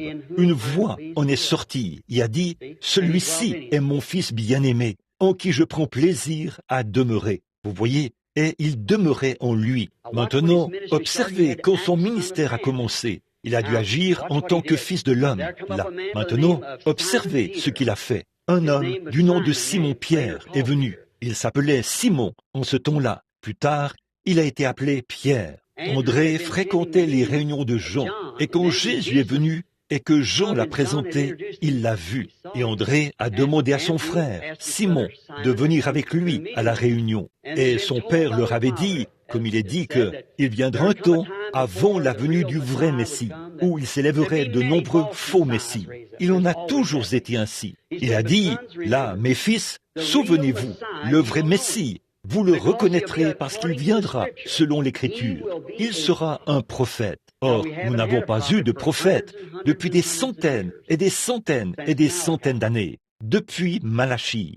Mais beaucoup de gens prétendront l'être. Et nous savons qu'il y en a eu. Un certain Jésus s'était élevé et avait entraîné un groupe de gens et tout. Mais ce vrai Messie sera un prophète. Et tous les Hébreux sont enseignés à croire que ce que les prophètes disent est la vérité. À l'instant même, ce pécheur sans instruction, qui, nous dit-on, n'avait pas assez d'instruction pour écrire son nom. La Bible dit qu'il était à la fois ignorant et sans instruction. Il a reconnu que c'était le Fils de Dieu. Il a reconnu que c'était le Messie, parce qu'il y avait là un prophète. Il y avait là devant lui celui qui lui avait dit quel était son nom et même le nom de son père. Alors il a su que ce devait être un prophète, parce que cet homme ne le connaissait pas, et les clés du royaume lui ont été données. Et nous voyons qu'il y en avait là qui écoutaient cela, et l'un d'entre eux s'appelait Philippe, qui faisait des études bibliques avec un ami du nom de Nathanaël, et qui attendait le Messie. Il a donc parcouru la montagne, d'une distance d'environ une journée de marche. Et il est revenu. Et là-bas, il a trouvé ce Nathanaël en train de prier sous un figuier. Et il a dit, « Viens et vois celui que nous avons trouvé, Jésus de Nazareth, le fils de Joseph. » Donc, Nathanaël étant, ou Philippe, ou Nathanaël plutôt, étant un homme bien, il a dit, « Là, peut-il venir de Nazareth quelque chose de bon ?» Il a dit, « Eh bien, a-t-il dit, viens et vois tout simplement. » Là, c'est un bon conseil. Venez voir vous-même. Ne restez pas à la maison à critiquer. Venez voir. Sondez les Écritures, parce que vous pensez avoir en elles la vie éternelle. Jésus a dit, ce sont elles qui rendent témoignage de moi. Ainsi, en route, ils ont sans doute eu une petite conversation. Il lui a parlé et a dit, tu te souviens de ce vieux pêcheur qui ne pouvait pas signer la facture des poissons que tu avais achetés ce jour-là? Il lui a dit, tu sais, son père était là, à l'église. Il s'appelait Jonas. Te souviens-tu? Alors, il il lui a dit qui il était. Oh, il faudra que je voie ça. Alors, quand il est arrivé, peut-être qu'il était dans la ligne de prière. Où était Jésus? Je ne sais pas. Il s'est avancé dans la présence de Jésus. Jésus l'a regardé et a dit, « Voici un Israélite dans lequel il n'y a point de fraude. » Bon, tout d'abord, vous vous demandez, comment a-t-il su qu'il était un Israélite? Eh bien, par son habillement? Non, non. Tous les orientaux portent des turbans. Ils s'habillent de la même façon. Il a dit, un Israélite. Et il a dit, il n'y a en lui point de fraude. S'il avait été un escroc ou autre chose, il aurait été exposé. Il a dit, dans lequel il n'y a point de fraude. Ainsi donc, cela a en quelque sorte secoué Nathanaël. Alors il a dit, Rabbi, d'où me connais-tu? Eh bien, je ne comprends pas. D'où me connais-tu? Je ne t'ai jamais rencontré. Je viens d'être amené ici par Philippe. Comment as-tu su cela? Il a dit, avant que tu sois sous le figuier, pendant que tu étais là, à prier, je t'ai vu. Oui, voyez? Il a dit, Rabbi, tu es le Fils de Dieu. Tu es le roi d'Israël.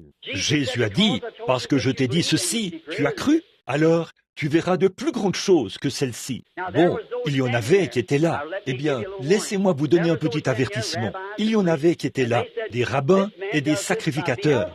Et ils disaient, c'est par Belzébul que cet homme fait cela. Et Jésus s'est retourné et a dit, je vous pardonne pour cela, car l'expiation n'avait pas encore été faite. Mais un jour, le Saint-Esprit viendra faire la même chose, a-t-il dit, et de prononcer un seul mot contre cela, ça ne vous sera jamais pardonné, ni dans ce siècle, ni dans le siècle à venir. Bon, quant à la femme au puits, aux Samaritains, or, il y a 3 races de gens sur la terre, que nous soyons noirs, bruns, jaunes, ou que sais-je encore, nous sommes issus d'un même sang. Et il y a 3 races. Elles sont issues des postérités de Cam, Sem et Japheth. Il s'agit des Juifs, des gens des nations et des Samaritains, lesquels sont moitié Juifs et moitié des nations. Bon, nous, les gens des nations, les anglo-saxons, nous étions des païens qui adoraient des idoles. Nous n'attendions pas de Messie. Ainsi, lorsque Jésus s'est manifesté en tant que Fils de l'homme, maintenant, écoutez bien, je vais terminer. Quand Jésus est venu, il était tenu de représenter ce que le prophète avait annoncé qu'il serait. Ainsi, là-bas, devant Israël, il s'est représenté lui-même, et devant Pierre et Nathanaël, et tout cela en tant que Fils de l'homme. Maintenant, il lui fallait passer par la Samarie. Il est alors allé en Samarie, et là, il a vu une femme au puits.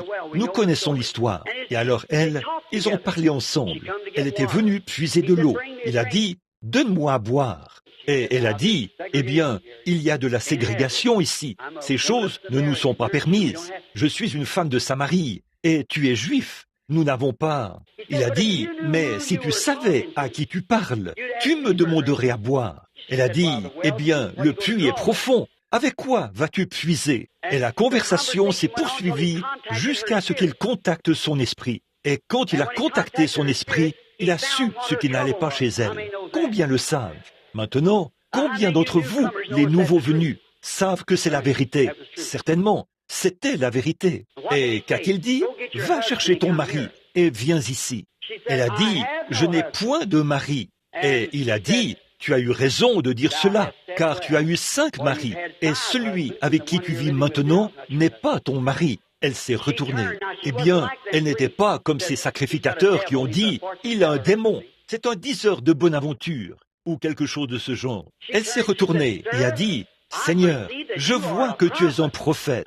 Eh bien, nous n'en avons pas eu depuis 400 ans. L'Église n'a pas été habituée à ce genre de choses.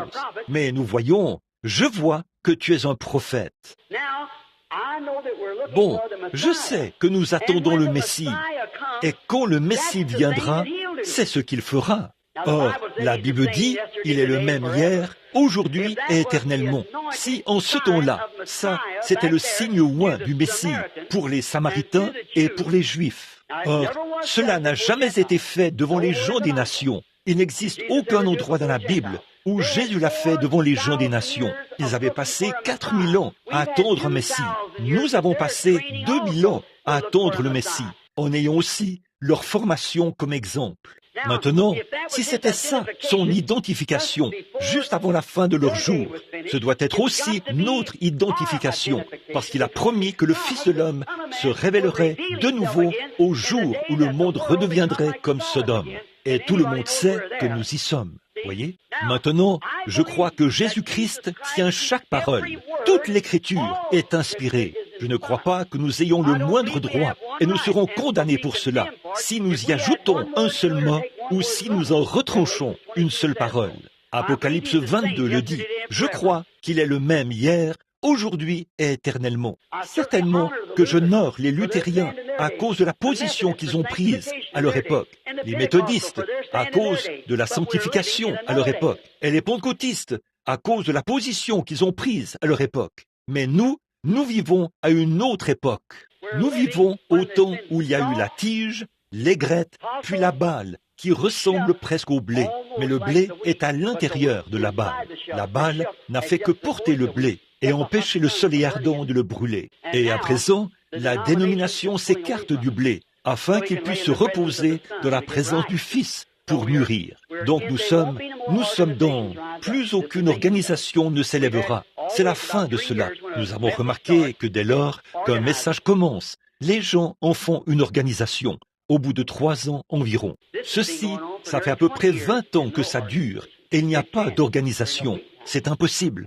Nous sommes au temps du blé, le temps de la moisson. Je peux entendre la grande moissonneuse arriver. Un jour, nous irons à la maison. Il est le même hier, aujourd'hui et éternellement. Maintenant, je ne suis pas lui, mais je suis son serviteur. Je ne crois pas au fait d'imposer les mains aux gens pour leur donner des dons. Les dons et les appels sont sans repentir. Dieu les prédestine pour qu'ils correspondent à un âge donné et au temps de cet âge-là. Toute personne qui étudie la Bible sait que c'est la vérité. Moïse est né juste à temps. Jérémie à temps. Tous les autres. Jean-Baptiste à temps. Jésus était à temps. Et nous sommes à temps. Ceci, c'est ce qui est censé arriver. Maintenant, je déclare qu'il est vivant aujourd'hui. Son esprit aussi. Selon les âges de l'Église, nous sommes dans l'âge de l'Église de Laodicée, le dernier appel, le pire âge de tous, parce qu'il a été expulsé de l'Église. Souvenez-vous, c'est le Fils de l'homme. Il a été expulsé de l'Église, pas une organisation qui est hors d'une organisation, mais une personne qui est hors d'une organisation. Voyez? Aucun des autres âges de l'Église n'a connu cela. Juste Laodicée. Si vous êtes spirituel, vous comprendrez. Notre Père Céleste, maintenant, j'ai rendu témoignage de toi avec sincérité. Alors, si ceci est vrai, et je sais que ça l'est, Seigneur, je crois que c'est vrai, rends témoignage que j'ai dit la vérité. Au nom de Jésus-Christ, Amen.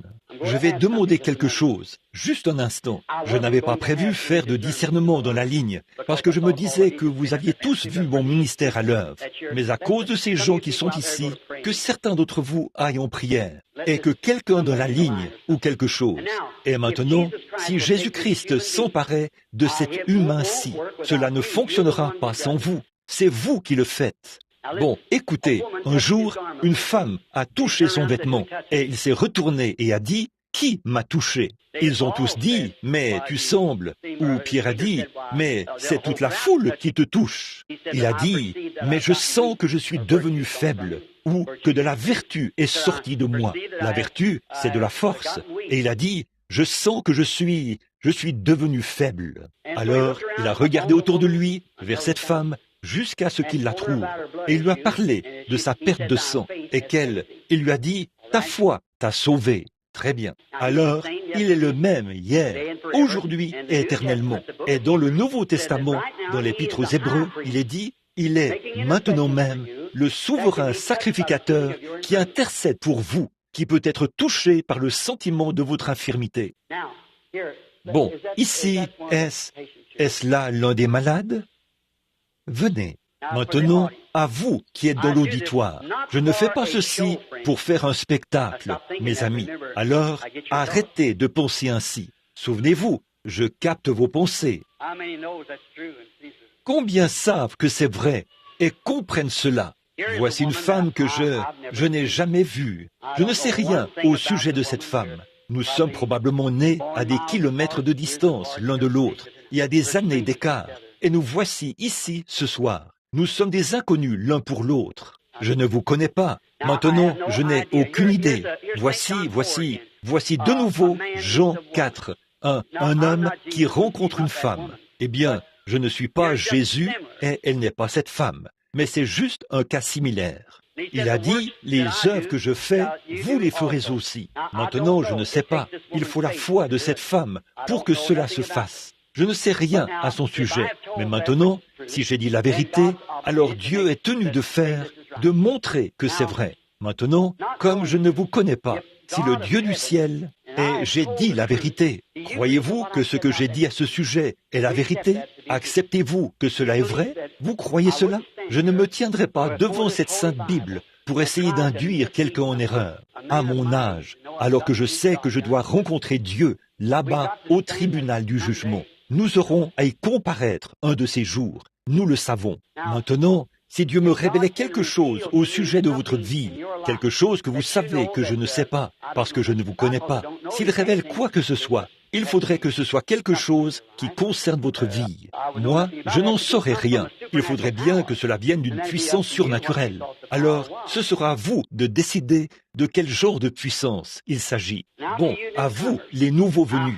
Là, je lève la main. Alors, s'il vous plaît, ne vous promenez pas en ce moment, parce que chacun de vous est un esprit. Voyez, quand je me tourne, je sens en quelque sorte des choses tirées de partout. Vous voyez, vous êtes des êtres humains dotés d'un esprit. Et vous êtes un esprit. Sinon, vous êtes mort. Donc, soyez simplement respectueux pendant un instant. Et vous, les hommes qui sont ici, priez. Je ne m'attendais pas à ceci. Je ne suis pas du tout venu dans ce but ce soir. Je suis seulement venu pour prier pour les malades. Mais là, ce sont de nouveaux venus. Maintenant, croyez-vous cela? Si le Seigneur me dit quel est votre problème, ou ce pourquoi vous êtes ici, quelque chose que vous avez fait, ou auriez dû faire, ou autre chose, alors vous croirez? Très bien. J'essaie de contacter votre esprit. Voyez-vous, c'est ce que j'essaie de faire. Comme il l'a fait avec la femme au puits. Il lui a parlé un peu, voyez? Il lui a demandé à boire. Et c'est ce que j'essaie de faire. J'essaie de capter votre pensée, pas de lire dans votre pensée.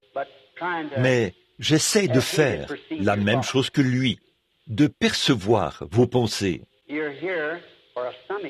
Vous êtes ici à cause d'un problème d'estomac. Vous avez des maux d'estomac. C'est vrai. Levez la main si c'est vrai. Croyez-vous maintenant? Non seulement cela, mais vous soupirez pour autre chose. Vous désirez recevoir le baptême du Saint-Esprit. Faites signe de la main si c'est vrai. Voyez, j'ai vu cette lumière descendre sur elle, puis repartir. Voyez? Allez et recevez le Saint-Esprit au nom de Jésus-Christ. Allez. Croyez-vous maintenant, vous, les nouveaux venus? Maintenant, vous dites, bon, ici, voyez, une fois que cette onction se met à agir, eh bien, la voilà qui se déplace. Vous voyez, dès que la femme s'est levée, la voilà. Elle est, en ce moment même, elle reconnaît qu'il y a quelque chose autour d'elle. Combien ont déjà vu la photo de cette colonne de feu, cette lumière, là, à Washington, D.C. Voyez, maintenant je souhaiterais, on dirait que c'est dans une autre dimension. Là, je suis en train de la regarder. La voilà, suspendue juste là, près de cette femme. Je suis en train de la regarder. Maintenant, cette femme, je lui suis totalement inconnu. Je ne la connais pas, et je doute beaucoup qu'elle me connaisse en dehors du cadre des réunions. C'est tout. Mais si Dieu peut me dire quelque chose à votre sujet, ou quelque chose comme ce qui s'est passé il y a un instant, croirez-vous que je suis son prophète, son serviteur? Vous croirez cela de tout votre cœur? Eh bien, puisse-t-il l'accorder? Vous êtes sur le point de subir une opération, et cette opération concerne votre main. Il n'y a rien d'apparent dessus, mais c'est un problème de nerf qui affecte votre main. Cela a été causé par un accident, et vous êtes censé subir une opération. Si vous croyez, vous n'aurez pas à subir cette opération, si vous croyez de tout votre cœur. Amen. Croyez-vous que je suis son prophète? Ayez simplement la foi maintenant. Ne doutez pas. Croyez simplement. Maintenant, là, laissez venir cette autre femme, parce qu'elle est dans un état critique. Voyez-vous cette ombre noire? Combien ont déjà vu la photo qui a été prise de l'ombre noire de la mort? Elle est suspendue au-dessus de cette femme en ce moment. Si Dieu ne l'aide pas, elle ne peut pas vivre. Elle a une tumeur. Et la tumeur est au cerveau. Oui. Dieu bien-aimé, si ta présence est si proche maintenant, toi qui connais toutes ces choses, je te prie, Dieu bien-aimé, de guérir notre sœur. Permets qu'elle vive, Père, pour ta gloire.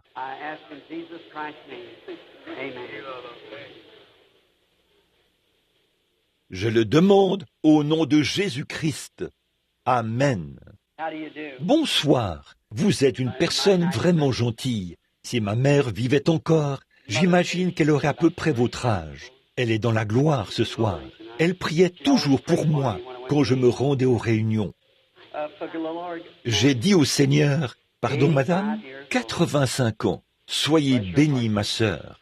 Maintenant, je vous suis totalement inconnu, je suppose. Il y a un grand écart d'âge entre nous et je ne vous connais pas. Je ne vous ai jamais vu. Nous sommes simplement deux personnes qui se sont rencontrées ici, sur la terre. Mais vous êtes chrétienne. Vous êtes une croyante. En effet, la raison pour laquelle je sais cela, c'est à cause de ce que dégage votre esprit. Vous m'avez fait bon accueil, voyez. Et je crois vraiment que c'est le Saint-Esprit, parce que ça produit les œuvres et les actes du Saint-Esprit, voyez. Et je sais que ça, c'est lui. Je sais que cette chose dont nous parlons est vraie. Je sais que c'est la vérité. Maintenant, je ne sais pas ce qui ne va pas, mais si le Seigneur Jésus me révèle ce qui ne va pas chez vous, alors vous sauriez si c'est vrai ou pas, ou s'il me dit quelque chose que vous avez fait ou que vous n'auriez pas dû faire. Croiriez-vous que c'est ce même Seigneur Jésus, le même Dieu qui avait pu dire à Philippe où il était et dire à Simon quel était son nom? Croyez-vous qu'il est cette même personne? Votre problème est un problème d'intestin. C'est exact, pas vrai? Vous croyez maintenant que je suis son prophète? Votre nom, c'est Madame Bayer. Madame Bayer. Bayer, comme l'aspirine Bayer. C'est vrai, vous êtes guérie. Allez, Jésus-Christ vous a rétabli. Que Dieu vous bénisse.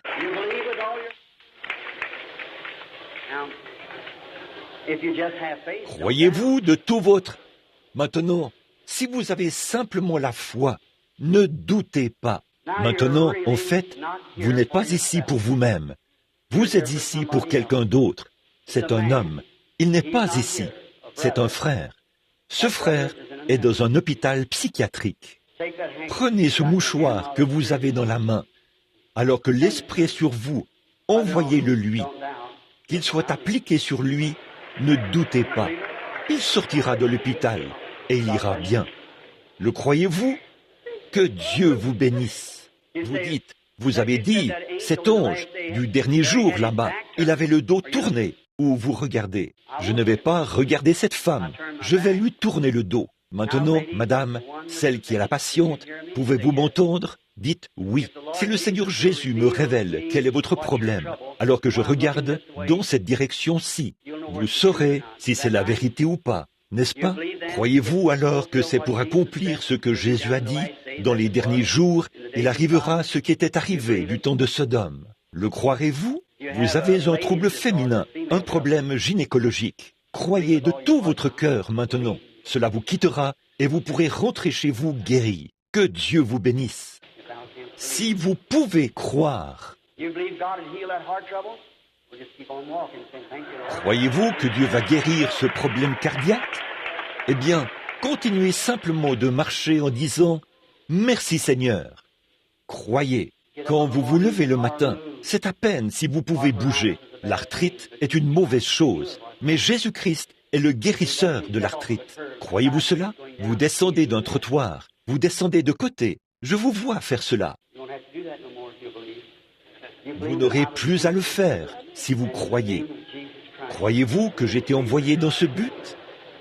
Alors, au nom de Jésus-Christ, que cela la quitte. Amen. Vous avez des maux d'estomac. Croyez-vous que Dieu vous laissera rentrer chez vous, manger votre souper et le savourer? Allez de l'avant, mangez votre souper, croyez, et vous vous sentirez bien. Une faiblesse vous envahit, c'est vrai, parce que votre cœur est malade. C'est vrai. Vous ne l'avez plus maintenant. Allez et croyez-le. Qu'en serait-il si je ne vous disais pas un mot et que je vous imposais simplement les mains? Me croirez-vous aussi? Croirez-vous que vous guérirez? Venez ici. Cher Père Céleste, je te prie de guérir cette femme et de la rétablir par le nom de Jésus-Christ. Amen. Combien de personnes ici croient? Combien d'entre vous, les nouveaux venus? Vous tous, pensez-y, je n'arrive pratiquement plus à voir les gens qui s'avancent. Souvenez-vous, une seule vision a affaibli le Seigneur Jésus. Combien le savent? Une femme l'avait touché. Daniel a vu une vision et a eu l'esprit troublé, la tête, pendant plusieurs jours. Combien le savent? Voyez? Très bien. Bon, combien d'entre vous croient cela? Que ceci, c'est le Saint-Esprit. Le croyez-vous de tout votre... Pas moi, là. Le Saint-Esprit. Eh bien, voici des hommes assis ici, ils le croient aussi. Maintenant, certains, ceux qui ont des cartes de prière, j'aimerais que tous ceux qui seront dans cette ligne de prière se lèvent un instant. Écoutez, je veux vous poser une question solennelle. Avez-vous confessé tous les péchés que vous avez? Est-ce que vous croyez? Avez-vous confessé et vous croyez que vous serez guéri? Avez-vous confessé tous vos péchés et réparé tous vos torts? Si vous l'avez fait, levez la main devant Dieu. Vous croyez cela. Et maintenant, avec les mains levées aussi, croyez-vous qu'il faut le Saint-Esprit et que c'est le Saint-Esprit qui démontre parmi vous ce qu'il est? Vous croyez cela de tout votre cœur? Oui? Alors, chacun de vous peut être guéri. Maintenant, avez-vous foi et confiance en ces ministres assis ici? Croyez-vous en ces hommes aussi? Qu'en pensez-vous? Que nous prions pour vous, pour chacun de vous. Et ensuite, vous viendrez pour qu'on vous impose les mains. Ceci me rend si faible. Si je continue comme ça, cela m'affaiblit. Et je vais en Afrique du Sud après ceci. Car, oh là là, vous savez comment ça se passe là-bas, où on ne peut même pas parler aux gens. Il y aura, nous attendons au moins 300 000 personnes par réunion. Alors, croyez simplement. Vous êtes ici en Amérique. Vous avez vu cela agir sous toutes les formes. Dieu bien-aimé, ces gens sont dans le besoin. Et je ne vois rien d'autre que tu pourrais faire, Père, pour leur prouver par ta parole que tu es le Dieu immuable. Je crois que nous avons vu tant de choses glorieuses, Seigneur, et nous avons mangé à ta table la merveilleuse et délicate nourriture de la vie éternelle, que nous sommes devenus trop habitués à cela. C'est devenu quelque chose d'ordinaire. Nous ne l'abordons pas de la bonne manière, Seigneur. Quand nous voyons cela, même moi qui me tiens ici, je devrais être à genoux, sachant qu'ici même se tient cet esprit qu'il a ressuscité des morts. Il est ici même. L'esprit qui était sur lui quand il vivait ici sur la terre est ici maintenant. Et nous, pauvres pécheurs indignes, par sa grâce et sa miséricorde, il a racheté nos vies. Et nous voici aujourd'hui en train de poursuivre son œuvre. Car il a dit que nous allions poursuivre son œuvre. Les œuvres que je fais, vous les ferez aussi. Il a promis ces choses et il les prouve ici, dans ce monde. Seigneur, je te suis tellement reconnaissant de pouvoir faire partie de ton peuple en ce dernier jour. Dieu bien-aimé, ces gens sont debout. Ils sont malades, Père. Je n'ai aucun moyen de les guérir. Et toi non plus, maintenant. Tu les as déjà guéris. Tu as été blessé pour nos péchés et c'est par tes meurtrissures que nous avons été guéris. Alors, Père, je prie pour chacun qui passera ici, afin que, lorsque nous prierons pour eux, qu'ils s'avancent comme s'ils passaient maintenant sous la croix, car ils savent, sans l'ombre d'un doute, que le Saint-Esprit confirmé est ici, sur l'estrade. Le Christ de Dieu est ici même, dans la réunion. Pardonne tout péché, enlève toute incrédulité, et que chacun d'eux soit guéri alors qu'il passe dans cette ligne. C'est au nom de Jésus-Christ que je le demande. Amen. Oui, c'est très bien. Maintenant, j'aimerais vous demander quelque chose. Voulez-vous, mes frères, vous tenir ici avec moi? Vous voyez, voici une chose à ce sujet. Beaucoup d'évangélistes vont dans des villes. Ce sont seulement eux qui prient pour les malades et tout le reste. Et l'assemblée, une fois que c'est terminé, les gens mettent tout l'accent sur cet évangéliste. Voyez, ce n'est pas comme ça, mes amis. Ces hommes, je doute que quiconque dans cet âge, je le sais, il y a beaucoup d'imitations, mais je ne dirai pas ce que j'allais dire. Mais ces hommes-ci ne feraient pas ça, c'est vrai, j'en doute fort. Mais ils sont tout aussi établis par Dieu pour imposer les mains aux malades que moi ou n'importe qui d'autre. Dieu va tout autant répondre à leurs prières qu'il répondrait à toute autre prière qui soit. Dans sa commission, Jésus a dit, voici les miracles. Il n'a pas dit qui accompagneront William Branham, Oral Roberts et tout, qui accompagneront ceux qui auront cru. Et ces hommes-ci sont remplis de l'Esprit de Dieu. Ce sont des gens qui ont été baptisés de ce même Saint-Esprit. Cet Esprit qui était ici, il y a quelques instants, et qui a fait cette œuvre, il est toujours là. Il est sur chacun de ces hommes, voyez, et ils en sont tous remplis. Je vais donc leur demander de former 2 rangs ici, sur les bords de cette rangée ici, s'ils le veulent bien, afin qu'eux aussi, ils puissent imposer les mains aux malades quand ils passeront.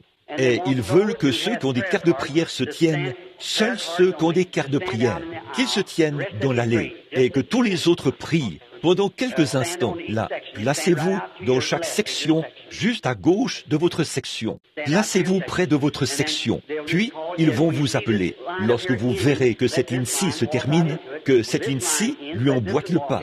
Lorsque cette ligne-ci se termine, que celle-ci lui emboîte le pas. Et quand vous passerez, eh bien, souvenez-vous, si vous ne croyez pas, pour vous, ce ne sera que faire une promenade.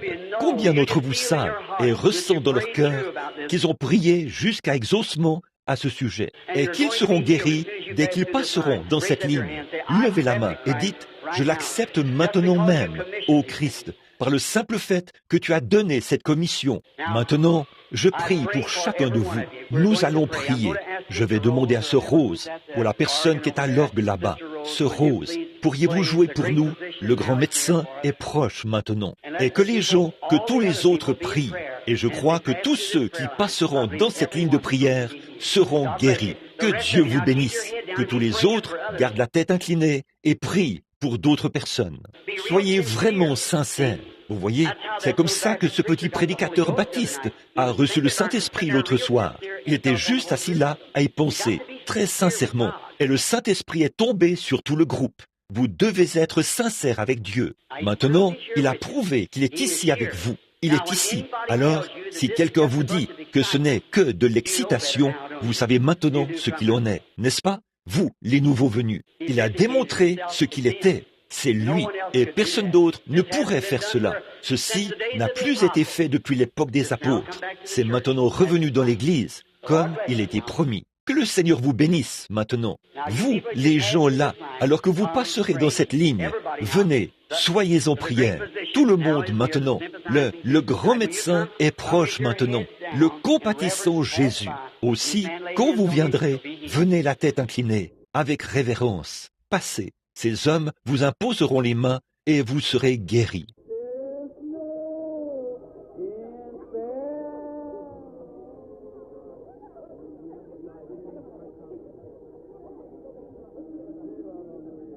C'est très bien. Demain soir, chose, mais juste le simple fait d'obéir à ce que Dieu a dit de faire. J'ai vu cela se produire tant de fois. Vous voyez, les Écritures ne nous ont même pas ordonné de prier pour les gens. Elles disent simplement « imposez les mains aux malades » et les malades seront guéris. Tout récemment, je ne veux pas dire récemment, c'est que ce cas m'est venu à l'esprit maintenant. Ça date d'il y a environ 3 ou 4 ans, ou plus. Nous étions ici, en Californie. Là, 2 femmes se sont avancées. L'une d'elles avait une tumeur au visage et l'autre avait un problème d'estomac. Elles ont tout simplement cru que c'est la vérité. Je leur ai imposé les mains et j'ai dit, maintenant, je fais ceci au nom du Seigneur Jésus. Là, presque un mois plus tard, cette dame essayait de manger, mais à cause de ce mal d'estomac, elle n'y arrivait vraiment pas. Un matin, une sensation vraiment fraîche est passée sur elle, a-t-elle dit. Et elle est allée manger. Elle a couru le dire à sa voisine et a trouvé sa voisine en train de secouer les draps, comme ça, pour essayer de trouver cette tumeur qui avait disparu de son visage cette nuit-là. Vous voyez, croyez seulement, mes amis, s'il le fait pour un, il le fera pour tous. Et c'est une chose toute simple que d'imposer les mains. C'est ce qu'il a dit de faire. Nous ne savons pas comment cela opère. Je ne sais pas comment cela opère. C'est simplement sa promesse. Il a dit que ça fonctionnerait. Et j'en ai vu des dizaines de milliers partout dans le monde qui ont tous été guéris. Dieu a promis de le faire. C'est sa promesse. Vous voyez, nous y croyons tout simplement. Maintenant, nous allons tous venir de ce côté-ci. Et vous qui ne pouviez pas vous lever, rapprochez-vous et nous viendrons prier pour vous. Maintenant, je veux que chacun de vous, les hommes, alliez par ici, imposiez les mains là, si vous le voulez bien, juste ici. Je vais me tenir ici et prier. Ensuite, j'irai leur imposer les mains aussi. Très bien. Venez jusqu'ici. Rapprochez-vous tous, afin que tout le monde puisse vous atteindre. Dieu bien-aimé, au nom de Jésus-Christ, nous prions pour ces gens. Certains sont affligés, estropiés. Là, les mains de ces ministres, Seigneur, vont et viennent de l'un à l'autre. Je te prie de guérir chacun d'eux, Seigneur. Que le Saint-Esprit vienne sur ces gens, sur chacun d'eux, Père. Puisse la grande puissance de Dieu les couvrir en cet instant et qu'ils rentrent chez eux rétablis, sachant que Jésus a dit ceci: s'ils imposent les mains aux malades, les malades seront guéris. Tu l'as promis, ô Dieu bien-aimé. Nous le croyons, parce que tu l'as dit, et nous savons que c'est vrai. Aussi ces gens seront-ils guéris. C'est au nom du Seigneur Jésus-Christ que je les bénis tous. Amen.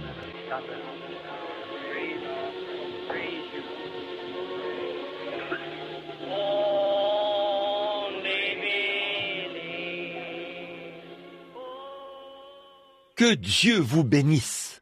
Mon cœur accepte la guérison pour chacun de vous. Je crois cela. Chacun de vous va-t-il le croire avec moi maintenant? C'est tout. Je vous ai dit la vérité, pour autant que je le sache. Je vous aime et que Dieu vous bénisse. Et je crois de tout mon cœur que vous allez vous rétablir et que mes bénédictions soient avec chacun de vous maintenant. Que Dieu veille sur vous et vous protège. Je vous porte dans mes prières. Prierez-vous aussi pour moi pendant que je serai en Afrique? Je vous aime. Je vous verrai demain soir.